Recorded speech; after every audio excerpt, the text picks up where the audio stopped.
Hello friends, welcome to our channel Shiksha with Kavita. एक बार फिर से हम आप लोगों के सामने इन्वायरमेंटल स्टडीज के कुछ टॉपिक्स हैं जो सीटेट पेपर 1 में आते हैं आप लोगों के 30 क्वेश्चन के। उसमें से जो 15 नंबर जो होता है पेडागोजिक होता है, 15 नंबर जो होता है आपके एनसीईआरटी बेस्ड जो ईवीएस है क्लास 3, 4, 5 उससे क्वेश्चन आते हैं मैक्सिमम। तो हम उसी एनसीईआरटी बेस्ड कुछ टॉपिक्स को लेकर आए हैं जो क्लास 3 और 4 का मैंने पहले के पार्ट्स में डिस्कस कर दिया है। यहाँ पे पार्ट 7 आज हम बताएंगे जिसमें क्लास 5 के बारे में। तो चलिए शुरू करते हैं टॉपिक्स के बारे में। यहाँ पे हम कुछ एनिमल्स के बारे में, कुछ उनके क्वालिटीज गुणों के बारे में जानेंगे। ठीक है, जैसे सबसे पहला जो है, जानवरों में भी क्या होती है, देखने, सूंघने, सुनने और महसूस करने की शक्ति होती है। जैसे चींटियां एंट क्या करते हैं, एंट वो चलते समय जमीन पर कुछ ऐसा छोड़ती हैं जिसे सूंघकर पीछे आने वाली चींटियों को रास्ता मिल जाता है। आप देखते ही हैं चींटियां कैसे चलते हैं, ग्रुप में चलते हैं एक के पीछे एक। तो वो लोग एक तरह का बोला जाता है कि स्मेल छोड़ती हैं, जिसे वो लोग क्या करते हैं, सूंघ लेते हैं बाकी चींटियां और वे उनको वो रास्ता मिल जाता है कि वो इसी तरफ जाना है हम लोगों को। कुछ मेल कीड़े मकोड़े कुछ मेल इंसेक्ट्स होते हैं जो अपने फीमेल्स को, अपने जो फीमेल इंसेक्ट होती है उनकी गंध से उनकी पहचान कर लेते हैं। अब इसमें फॉर एग्जांपल में आपको दिया गया है जैसे रेशम का कीड़ा। रेशम का कीड़ा क्या करता है, अपनी मादा को, अपनी फीमेल को उसकी गंध से कई किलोमीटर दूर से ही पहचान लेते हैं। नेक्स्ट जो है, जैसे मच्छर के बारे में बता रहा है, मॉस्किटो। हमारे शरीर की वो क्या करते हैं, गंध, एक खासकर जैसे कि पैरों के तलवे की गंध और हमारे शरीर की गर्मी से वो क्या करते हैं, हमें ढूंढ लेते हैं, जो मॉस्किटोस मच्छर होते हैं। नेक्स्ट यहाँ पे बताया जा रहा है, जैसे सड़कों पर कुत्तों की भी अपनी क्या होती है, जगह, अपना एक एरिया बटा होता है। ठीक है, जैसे एक एरिया में कई 5-10 कुत्ते हैं तो दूसरे एरिया के कुत्ते आते हैं तो वो लोग क्या करने लगते हैं, भौंकने लगते हैं। और उनका जो एरिया बटा रहता है वो कैसे अपने एरिया को बनाते हैं, वो लोग मल मूत्र की गंध, बाथरूम करके, आप देखते ही होंगे कि वो लोग बाथरूम कर इधर उधर जगह पे वॉल में करते रहते हैं और उसी से वो अपना एरिया को बना लेते हैं। तो मल मूत्र की गंध से वो जान लेते हैं कि जो भी कुत्ता है आया है बाहर से, वो हमारे एरिया का नहीं है, वो बाहर का है। नेक्स्ट पॉइंट है कि हम किसी गंध से तब ज्यादा परेशान होते हैं जब हमारा मन उसको गंदा मानता है। कोई भी गंध होती है, ठीक है, उसे तब तक हम गंदा मानते हैं जब तक हमारा मन मानेगा। अगर हम मन में बना लें तो वही गंध हमें परेशान नहीं करेगा। इसमें एनसीईआरटी की किताब में समझाया जा रहा है एक एग्जांपल देके कि एक माँ है जो 6 महीने के बच्चों को उसके ये पोटी को साफ कर रही है। तो वो उस पोटी को साफ करते वक्त अपने मुंह को, नाक को बंद नहीं करती है। वही उसके पड़ोस का एक जो पड़ोसन है, औरत है, वो अपने 6 महीने के बच्चा को उसके पास रख के जाता है। तो जब वो पॉटी करता है तो वो अपने नाक को क्या कर लेती है, रुमाल से या कपड़े से ढक लेती है, उसको वो गंध मिलता है। तो वही बताया जा रहा है कि हम किसी भी गंध से तब तक ज्यादा परेशान होते हैं जब तक हमारा मन उसको गंदा मानता है। अगर हम मन बना लें तो वही गंध उतना परेशान नहीं करती। जैसे उसके बच्चे का पॉटी का गंध उसको गंध नहीं लगता, बल्कि दूसरे के बच्चों का गंध क्या लगता है, उसको गंध लगता है। नेक्स्ट पॉइंट, अब हम लोग बर्ड के बारे में जानते हैं। इससे एनसीईआरटी से बहुत क्वेश्चन आते हैं। ठीक है, जैसे ज्यादातर जो बर्ड्स होती हैं उनकी जो आंखें होती हैं वो क्या होती है, सिर के दोनों साइड होती हैं। जैसे आप ये देख सकते हैं, लेफ्ट साइड और राइट साइड, दोनों ही साइड क्या होती हैं, ये इसके इधर लेफ्ट साइड भी होगा, हाँ, राइट साइड, दोनों ही साइड क्या होती है, आंखें होती है। और जो बर्ड्स होते हैं वो एक ही टाइम में दो अलग अलग चीजों पे नजर डाल सकते हैं, क्योंकि उनके हेड के बोथ साइड, दोनों साइड आंखें होती है, इसीलिए वो एक ही समय पे दो अलग अलग चीजों को देख सकते हैं। और जब ये बिल्कुल सामने देखते हैं, एकदम फ्रंट अपने से सामने देखते हैं, तब इनकी दोनों आंखें क्या होती हैं, एक ही चीज पर होती हैं। जब वो साइड साइड में देखेंगे तो दो अलग अलग चीजों पे देखेंगे, और जब वो सामने देखेंगे तो उनकी आंखें एक ही चीज पर होती है। दूसरा पॉइंट है कि कई जो बर्ड्स होते हैं वो अपनी गर्दन को बहुत ज्यादा हिलाते हैं। क्यों? क्योंकि ज्यादातर पक्षियों की जो आंखें होती हैं उनकी पुतली घूम नहीं सकती, वे अपनी गर्दन को क्या करते हैं, घुमा घुमा कर ही आसपास की चीजों को देखते हैं। जैसा कि मैंने आपको पहले भी एग्जाम्पल बताया है, कौन सा पक्षी है जो अपनी गर्दन को तेजी से हिलाता है या पीछे घुमा सकता है झटके से, तो कौन सा है, मैना। नेक्स्ट पॉइंट जानते हैं बर्ड्स के बारे में, क्या कह रहा है यहाँ पे, चील, चील, बाज और गिद्ध, ये ऐसे पक्षी हैं जो हमसे 4 गुना ज्यादा दूर से भी देख पाते हैं। जो चीज हमें 2 मीटर की दूरी से दिखाई देती है, वही चीज ये पक्षी क्या करते हैं, 4 गुना ज्यादा, 4 टाइम्स मोर, जैसे 2 चौके 8, 8 मीटर की दूरी से ही देख लेते हैं। तो वो कौन से बर्ड्स हैं? चील, बाज और गिद्ध। याद रखिएगा, चील, बाज और गिद्ध ऐसे पक्षी हैं जो हमसे 4 गुना ज्यादा दूर से भी किसी भी चीज को देख सकते हैं। अगर हम किसी चीज को 2 मीटर की दूरी से 2 मीटर की दूरी से दिखाई देती है तो वो उन्हीं चीजों को 8 मीटर की दूरी से देखते हैं। नेक्स्ट पॉइंट है कि हमें इतने सारे रंग दिखाई देते हैं, लेकिन उतने रंग जानवरों को दिखाई नहीं देते हैं। जैसे हमें बहुत सारे रंग दिखाई देते हैं, उतने ही रंग जानवरों को दिखाई नहीं देते हैं। आमतौर पे क्या माना जाता है कि दिन में जागने वाले जो जानवर होते हैं कुछ रंग तो देख भी सकते हैं, लेकिन रात में जागने वाले जानवरों को क्या होती है, हर एक चीज सफेद या काली ही दिखाई देती है। जैसे यहाँ पे देख लीजिए, ये ह्यूमंस को कैसा दिखता है, बर्ड्स को कैसा दिखता है, डॉग्स को कैसे रंग दिखते हैं, और रैट को किस तरह का रंग दिखता है। यहाँ पे आपको इमेज के थ्रू बताया गया है। नेक्स्ट पॉइंट है कि सांप के जो बाहरी कान नहीं होते, इसलिए अब उनको कैसे पता चलेगा कि कोई भी मतलब उनके ऊपर अटैक कर रहा है या कोई एनिमल्स या मेरे बगल से जा रहा है। तो वो जमीन पर कुछ कंपन्स होते हैं, हम जाते हैं या कोई भी एनिमल्स कुछ भी जाता है तो उनका एक कंपन, एक वाइब्रेशन होता है, उसी के माध्यम से वो सुन सकते हैं। जितने भी स्नेक है उसी के माध्यम से, क्योंकि उनके बाहर के कोई कान नहीं होते हैं, उसी के माध्यम से वो समझ जाते हैं कि हमारे पास कोई भी वस्तु जा रही है या आ रही है। नेक्स्ट आते हैं एनिमल्स के साउंड के बारे में, क्योंकि एनिमल्स के जो साउंड्स होते हैं वो भी काफी अलग अलग होते हैं। जैसे पहला पॉइंट है कि जंगल में ऊंचे पेड़ पर बैठा लंगूर। अब ऊंचे पेड़ पर कोई एक लंगूर बैठा है, वो पास की आती हुई मुसीबत, जैसे कोई शेर आ रहा है, चीता आ रहा है, इस तरह की कोई भी अगर प्रॉब्लम आ रही है, उनको देखकर एक खास आवाज निकलता है, एक स्पेशल साउंड निकालता है, और वो स्पेशल साउंड निकाल के अपने जितने भी साथी हैं, फ्रेंड्स हैं, उनको मैसेज देता है। और इस काम के लिए क्या करते हैं, पक्षी भी खास आवाजें निकालते हैं। वो लोग क्या करते हैं, साउंड्स निकालते हैं, साउंड्स निकाल के बताते हैं कि प्रॉब्लम्स क्या हो रही है, हमारी तरफ आ रही कुछ समस्या, कुछ मुसीबत हमारी तरफ आ रही है। नेक्स्ट पॉइंट, जैसे कुछ पक्षी, कुछ बर्ड्स होते हैं, वो भी अलग अलग खतरों के लिए अलग अलग आवाजें निकालते हैं। जैसे उड़ कर आने वाला अगर कोई दुश्मन है, कोई एनिमी है, तो उसके लिए अलग आवाज निकालेंगे। कोई जमीन पे चल कर आ रहा है एनिमी, उसके लिए अलग आवाज निकालेंगे। तो पक्षियों में भी अलग अलग आवाजें होती हैं। अब यहाँ पे फिशेस के बारे में बताया जा रहा है कि फिशेस भी क्या करते हैं, जो भी खतरे की चेतावनी होती है उनको भी एक दूसरे एक दूसरे को बिजली की तरंगों से देती हैं। मतलब कुछ वेव्स होते हैं पानी में, मछलियां तो पानी में रहती हैं, तो पानी के अंदर वो लोग एक वेव्स पैदा करते हैं, उसी वेव्स के माध्यम से वो एक दूसरे को बताती हैं कि सामने कोई खतरा आ रहा है, हमारे आगे पीछे कोई खतरा आ रहा है। नेक्स्ट यहाँ पे बताया जा रहा है, यहाँ पे मतलब फिशेस के बारे में कि सन 2004 में, एनिमल्स के बारे में कि सन 2004 में दिसंबर में एक सुनामी आई थी, और उस सुनामी के कुछ समय पहले जानवरों ने एक अजीब सा बिहेवियर होने लगा। मतलब जब भी कोई इस तरह की प्राकृतिक आपदा आती है तो एनिमल्स को कहा जाता है कि सबसे पहले पता चल जाता है, तो उनके जो बिहेवियर होता है, उनके बिहेवियर में चेंजेस हो जाते हैं। उनके द्वारा जो दी गई चेतावनी भरी आवाजों को क्या हुआ था कि अंडमान की एक खास आदिवासी जाति समझ गई थी। वो जो अंडमान में रहने वाली एक आदिवासी जाति महिला थी, वो उस आवाज को, उस जानवरों का जो बिहेवियर था, उस बिहेवियर को वो समझ गई थी, क्योंकि वो जंगलों में रहती थी, वो उनके मतलब बिहेवियर से को पहचानती थी। जब उनके बिहेवियर में बदलाव हुआ तब वो समझ गई कि जरूर कुछ ऐसा हो रहा है, तो उन्होंने क्या किया, उस जगह को खाली करा दिया, और इस प्रकार इस जाति के लोग सुनामी के कहर से अपनी जान को बचा लिए। उनको पता चल गया कि कुछ ना कुछ आने वाला है, सुनामी नामी कुछ प्राकृतिक आपदा। नेक्स्ट यहाँ पे डॉल्फिन के बारे में बता रहे हैं कि डॉल्फिन भी क्या करती हैं, अलग अलग तरह की आवाजें निकालती हैं, और वे भी एक दूसरे से बात करती है। मतलब साइंटिस्ट का मानना है कि बहुत सारे ऐसे जानवर हैं जिनकी अपनी खुद की भी क्या होती है, पूरी एक लैंग्वेज होती है, एक भाषा होती है, जिनसे वे क्या करते हैं, एक दूसरे से बातें करते हैं, एक दूसरे से संपर्क रखते हैं। तो ये क्या उनके साउंड्स के बारे में। नेक्स्ट यहाँ पे बताया जा रहा है कि बहुत से ऐसे एनिमल होते हैं जिनको किसी खास मौसम, कोई एक स्पेशल आपका मौसम होता है, सीजन होता है, जिन पे वे क्या करते हैं, बहुत ही गहरी नींद में चले जाते हैं। अब किस तरह, अब लंबी, वो भी गहरी, इतनी गहरी कई महीनों तक वो दिखाई ही नहीं देते। फॉर एग्जाम्पल में जैसे कह रहा है, बताया जा रहा है कि सर्दी के दिनों में क्या होता है, अचानक से छिपकलियां कहीं गुम हो जाती हैं, तो गहरी नींद में चली जाती हैं। अब यहाँ पे स्लॉथ के बारे में बताया जा रहा है। स्लॉथ अब ये है क्या, ये भालू जैसा ही दिखता है, लेकिन ये भालू नहीं है। ये दिन में कितने घंटे सोता है, लगभग 17 घंटे ये सोता है, और 7 घंटे क्या करता है, जागता है।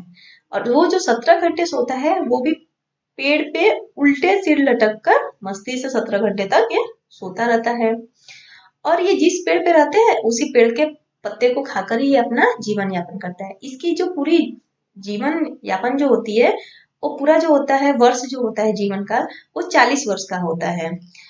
और उस 40 वर्ष में पूरे 8 पेड़ों पर वो क्या करता है, घूमता है। मुश्किल से 8 पेड़ पर ही अपने जीवन को बिता लेता है। तो अगर वो 40 वर्ष में 8 पेड़ को बिताता है तो एक पेड़ में वो कितने वर्ष तक, लगभग लगभग 5 वर्ष तक वो सिर्फ एक ही पेड़ में रहता है। एक ही पेड़ में उस पेड़ के पत्तों को क्या करता है, खाता रहता है। और जब तक उस पेड़ के पत्ते खत्म ना हो जाए तब तक वो दूसरे पेड़ पे नहीं जाता। तो एक पेड़ के पत्ते खाने में उसको लगभग कितने वर्ष लग जाते हैं, लगभग 5 वर्ष लग जाते हैं। है, और वो हफ्ते में एक बार ही वो नीचे उतरता है, वो भी सिर्फ स्कॉच करने के लिए वो नीचे उतरता है। तो ये था स्लॉथ के बारे में कि वो 17 घंटे क्या करता है, पेड़ों पे उल्टे सिर लटक कर सोता है, 7 घंटे ही जागता है, और वो जिस पेड़ पे रहता है उसी पेड़ के पत्ते को खाता है। और इसीलिए इन्हें कहीं और जाने की जरूरत भी नहीं पड़ती। जब ये पेड़ के सारे पत्ते खा लेता है तब वो पास के पेड़ पे चला जाता है। और उसके 40 वर्ष के अपने पूरे जीवन काल में जीवन पे वो मुश्किल से 8 पेड़ों पर ही घूमने की तकलीफ उठाता है, बाकी तो सोता ही रहता है। और सप्ताह में एक बार ही बस शौच करने के लिए वो नीचे उतरता है। नेक्स्ट यहाँ पे टाइगर के बारे में बात करेंगे, बाघ के बारे में।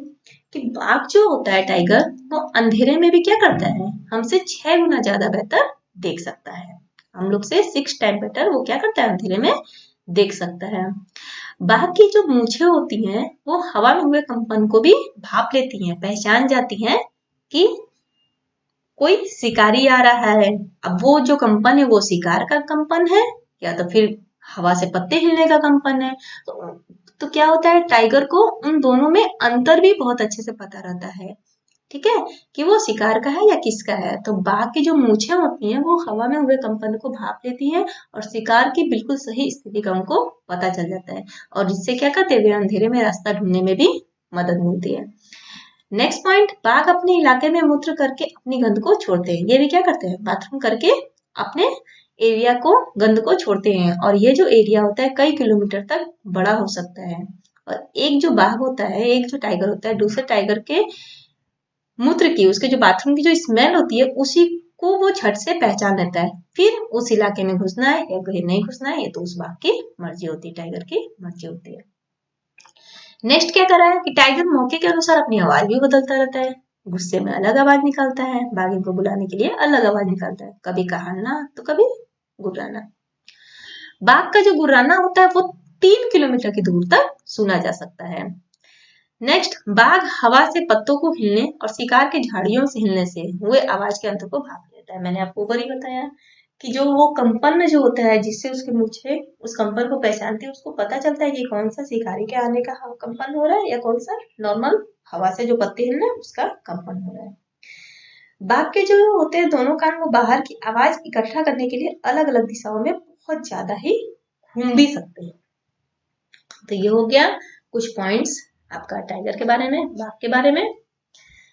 अब नेक्स्ट आगे बढ़ते हैं। यहाँ पे बताया जा रहा है हाथी को उसके दांतों, मतलब गेंडों को उसके सींग, शेर, मगरमच्छ और सांप को उसकी खाल के लिए क्या कर दिया जाता है, मार दिया जाता है। तो किसको किन चीजों के लिए मारा जाता है, यहाँ पे आप देखिए, हाथी को दांतों के लिए, गेंडों को सींग के लिए, शेर, मगरमच्छ और सांप को उसकी खाल के लिए मार दिया जाता है। अब कस्तूरी हिरण को क्या मारा जाता है, कस्तूरी हिरण को सिर्फ थोड़ी सी खुशबू के लिए ही मारा जाता है। तो जानवरों को मारने वालों को क्या बोलते हैं, शिकारी कहते हैं। अब यहाँ पे देखिए हमारे देश में बाघ और अन्य ऐसे बहुत सारे जानवर हैं जिनकी गिनती अब क्या हो रही है, संख्या धीरे धीरे कम होती जा रही है। ये लुप्त होने का अब खतरा हो रहा है, जिसको देखकर हमारे सरकार ने अब कदम उठाया है कि ऐसे बहुत से जंगल है जिनको वो क्या कर रहा है, सुरक्षा दे रहा है। जैसे उत्तराखंड में जिम कॉर्बेट हो गया नेशनल पार्क, राजस्थान के भरतपुर में के जिले में घाना घाना हो गया। तो इन तरह के नेशनल पार्क में वो क्या करता है, सिक्योरिटी दे रहा है, सुरक्षा दे रहा है, ताकि इन जंगलों में क्या हो, जानवरों का शिकार न हो। उनको मना किया जाए कि नहीं, शिकार नहीं करना है, यहाँ लोग जानवरों और जंगल को कोई नुकसान नहीं पहुंचाएंगे, ताकि इनकी कमी ना हो। ये जो लुप्त हो रहा है ये लुप्त ना हो, ये अभी रहे। तो उनको बचाने के लिए सरकार इस तरह के कदम को उठा रही है। चलिए आगे बढ़ते हैं नेक्स्ट पॉइंट पे, स्नेक के बारे में जानते हैं। अब स्नेक के बारे में बताया जा रहा है कि जो सांपों को अपनी बीन की धुन पर नचा सकता है उसे क्या कहा जाता है, कालबेलिया कहा कहा जाता है। अब हमारे इंडिया में कितने तरह के सांप पाए जाते हैं? तो हमारे इंडिया में 4 टाइप्स के सांप पाए जाते हैं। सांप मतलब कौन सा सांप? पॉइजनस। 4 टाइप्स के जहरीले सांप पाए जाते हैं, जिसमें पहला जो है वो है कोबरा नाग, दूसरा करेत कॉमन करेत, तीसरा दुबैया रसल वाइपर, चौथा अफाई सॉ स्केल्ड वाइपर। तो यहाँ पे आप देख सकते हैं ये नाग है, ठीक है, कोबरा, कॉमन करेत, ये रसल वाइपर, दुबैया और ये अफाई सॉ स्केल्ड वाइपर। ये 4 तरह के ही पॉइजनस जो स्नेक है जो हमारे इंडिया में पाए जाते हैं। नेक्स्ट पॉइंट जो है स्नेक के बारे में, जैसे जब स्नेक किसी को भी काटते हैं तो अपने 2 खोखले जहर वाले दांतों से ही उस व्यक्ति के शरीर में जहर को डाल देते हैं। यहाँ पे आप इमेज में देख सकते हैं, ये उनके पॉइजनस फैंग्स है। इन्हीं दांतों से वो क्या करते हैं, दोनों दांतों से उनका जो जहर होता है उसको, जिनको भी काटते हैं जिस व्यक्ति को, उसमें वो जहर को डाल देते हैं। नेक्स्ट पॉइंट, इस जहर से बचने का एक ही उपाय है कि जिस व्यक्ति को सांप ने काटा है उसे तुरंत जहर के असर को खत्म करने वाली दवाई मतलब सीरम उसे दे दी जाए। नेक्स्ट पॉइंट है कि यह जो सीरम होती है वो किससे बनाया जाता है? यह सीरम सांप के ही जहर से बनाया जाता है और सभी सरकारी स्वास्थ्य केंद्रों में यह प्राप्त होता है। ठीक है, तो ये स्नेक के बारे में पॉइंट है आपका, इससे भी क्वेश्चन आया हुआ है, तो इसके बारे में बातें जानने में है कि हमारे इंडिया में 4 तरह के जहरीले सांप जो होते हैं पॉइजनस स्नेक पाए जाते हैं। Cobra, common krait, Russell viper, saw scale मतलब नाग, करेत, दुबैया और अफाई।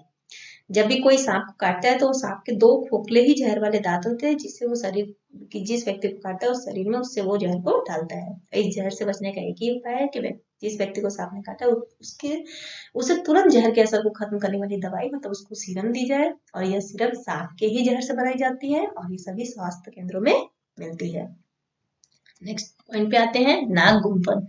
तो नाग गुम्फन क्या है? नाग गुम्फन आप देख सकते हैं, ये एक तरह का डिजाइन है जिसे रंगोली, कढ़ाई और दीवारों को सजाने के लिए सौराष्ट्र, गुजरात और दक्षिण भारत में इसका प्रयोग किया जाता है। सांप क्या होते हैं? सांप किसान के मित्र होते हैं। क्यों? क्योंकि वे खेतों में पाए जाने वाले चूहों को खा जाते हैं, मतलब चूहे जो खेतों को बर्बाद करते हैं उनको क्या करते हैं? सांप खा जाते हैं। तो ये क्या हो गए? किसान के मित्र कहलाए। अब नेक्स्ट ये एनसीईआरटी में पॉइंट है, फ्रॉम टेस्टिंग टू डाइजेस्टिंग। इसमें एक स्टोरी से बताया गया है। क्या स्टोरी है? ये सन 1822 की बात है। एक 18 साल का, यहाँ पे बताया जा रहा है कि एक 18 साल का मार्टिन नाम का एक फौजी था, बहुत ही हेल्दी तंदुरुस्त था। एक बार उसे गोली लग गई और वो क्या हो गया? जख्मी हो गया, घायल हो गया। फिर उसे डॉक्टर बुमेंट के पास ले जाया गया। तो डॉक्टर ने क्या किया? मार्टिन की बहुत अच्छे से इलाज किया और धीरे धीरे उसका जख्म भी ठीक हो गया, परंतु उसके पेट में एक छेद रह गया, वो छेद नहीं भरा। लेकिन सन 1822 में क्या था कि उस समय साइंटिस्ट को ये नहीं पता था कि पेट में पाचन क्रिया होती कैसी है। पेट में जो भी पाचक रस होता है वो क्या काम करता है, उन्हें ये भी नहीं पता था कि जो पाचक रस होते हैं वो काम क्या करते हैं, क्या वे पाचन में मदद करते हैं या सिर्फ वो भोजन को सिर्फ तरल ही बनाने के लिए होते हैं। तो उन लोगों को इन सब चीजों का नॉलेज नहीं था। तो यहाँ पे डॉक्टर बोमेंट ने क्या किया, पहले तो वो देखना चाहे कि यदि पेट के जो भी पाचक रस है अगर उसको बाहर एक गिलास में निकाल लिया जाए और उसे खाने की कोई चीज डुबोकर उसमें रख दी जाए तो क्या वो पड़ी पड़ी पच जाएगी। तो उन्होंने ये एक्सपेरिमेंट किया। एक्सपेरिमेंट किया तो एक ट्यूब में क्या किया, पेट से कुछ पाचक रस को उन्होंने निकाल लिया। फिर 10 मिलीलीटर पाचक रस में एक उबली हुई मछली के 20 छोटे छोटे टुकड़े करके उसको सुबह 8 बजे डाल दिया उसमें पाचक रस में, जो उन्होंने 10 मिलीलीटर मार्टिन के पेट से निकाले थे। तो 8 बजे डाला। फिर इस ग्लास के टेम्परेचर को उतना ही रखें जितना आमतौर पे हमारे पेट का भी टेम्परेचर होता है, जैसे लगभग 30 डिग्री सेंटीग्रेड। फिर दोपहर के 2 बजे तक देखा, मछली के सभी टुकड़े क्या हो गए? पूरी तरह से घुल चुके हैं, डाइजेस्ट हो चुके हैं। फिर उन्होंने इसी तरह के कुछ और भी पेट के पाचक रस में, मतलब पेट के पाचक रस में रखा और भी कुछ और भोजन, तो वही, और फिर उसी को मार्टिन को खिलाया गया। अलग अलग भोजन पचने में कितनी देर लगी उन्होंने एक टेबल के माध्यम से यहाँ पे बताया जा रहा है कि खाने की चीज, जैसे यहाँ पे पहला है कच्चा दूध, 2 घंटे कितना लगा? कच्चा दूध को 2 घंटे 15 मिनट, किसमें? पेट में डाइजेस्ट होने में। सेम चीज को ग्लास में अगर डाइजेस्ट करना हुआ पाचक रस में तो उसके लिए 4 घंटा 45 मिनट, मतलब लगभग दोगुना समय बोला जाए तो लगा। उबला हुआ दूध लिए, वो भी क्या हुआ? पेट में 2 घंटे में डाइजेस्ट हुआ, तो वही ग्लास में के पाचक रस में 4 घंटे 15, ये भी लगभग 2 घंटे, 2 गुना हो गया, डबल से ज्यादा। तो इसी तरह आप ये टेबल में दे सकते हैं कि सभी में क्या हो रहा है, जो समय पेट में डाइजेस्ट होने में लग रहा है सेम उसका डबल क्या हो रहा है, ग्लास में डाइजेस्ट होने में समय लग रहा है अंतर।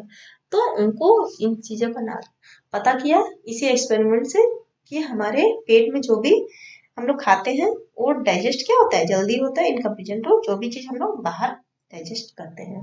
तो बाहर ग्लास में लेके उन्होंने जो डाइजेस्ट किया उसके कंपेरिजन में पेट में क्या होता है, डाइजेशन जल्दी होता है।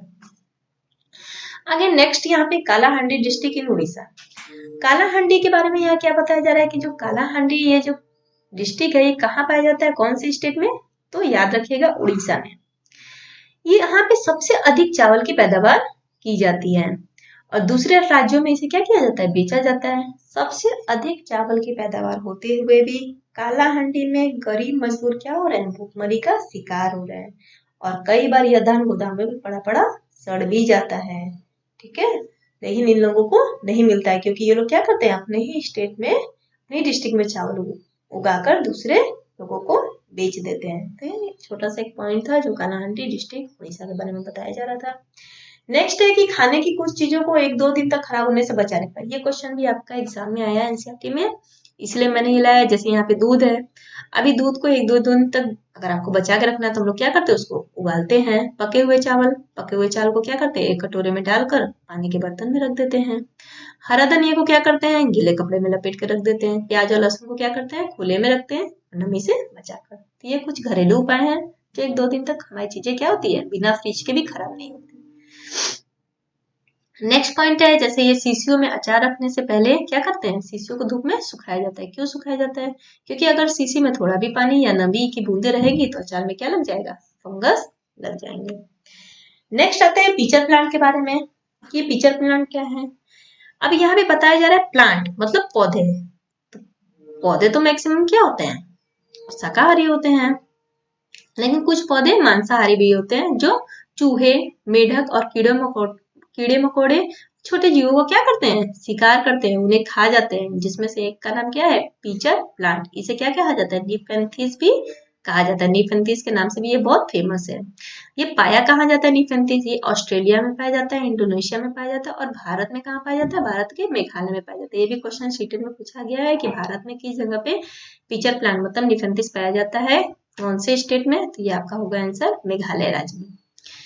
इसका आकार लंबे घड़े के जैसा होता है, आप देख सकते हैं ये पिचर प्लांट का स्ट्रक्चर है, लंबे घड़े के जैसा होता है। घड़े की खास खुशबू निकलती है और इसके में क्या होती है, एक खास स्मेल निकलती है और इसी स्मेल की वजह से कि कीड़े क्या होते हैं, इनकी तरफ खींचे चले जाते हैं। कोई भी चूहा, मेढक, कीड़े मकोड़े, छोटे जीव इनकी तरफ खींचे चले जाते हैं और पौधे के ऊपर पहुंचते ही कीड़े अंदर फंस जाते हैं और बाहर निकल नहीं पाते। ये देख रहे हैं, इनके ऊपर एक ढक्कन की तरह का स्ट्रक्चर पाया जाता है। जैसे ही कीड़े यहाँ आते हैं ये ढक्कन क्या होता है, बंद हो जाता है और ये अंदर फंस जाते हैं और ये पिचर प्लांट क्या करता है, उनका शिकार कर लेता है, उनको खा लेता है।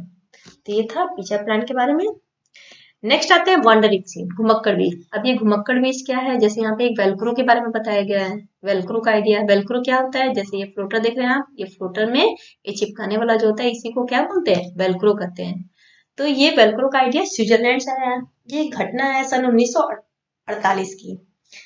एक व्यक्ति थे जॉर्ज मेस्टल, वे एक दिन अपने कुत्ते के साथ क्या कर रहे थे, ऐसे वॉक से लौट रहे थे। तो लौटते समय उन्होंने क्या पाया कि उन दोनों पर बीज चिपके हुए हैं, उनके ऊपर भी, उनके कुत्ते के ऊपर भी कुछ सीड्स चिपके हुए हैं। और इन बीजों को उन्होंने क्या किया, कपड़ों पे चिपका हुआ देखकर बहुत ही हैरान हो गए, बहुत ही ताज्जुब हो गए कि ये कैसे हमारे कपड़ों पे ये सीड चिपक गए। तो झट से उन्होंने क्या किया, माइक्रोस्कोप निकाला और बीजों को बहुत ही बारीकी से देखा। तो उसमें क्या दिखा कि उसमें छोटे छोटे हुक थे और उसी हुक की मदद से वो क्या हुए थे, हमारे कपड़ों के रेशे में वो फंस गए थे। जिसे देखकर मेस्टर को क्या हुआ, आइडिया आया और उन्होंने क्या बना दिया, वेलक्रो बना दिया। ये देख रहे हैं वेलक्रो चिपकाने का हुक की तरह।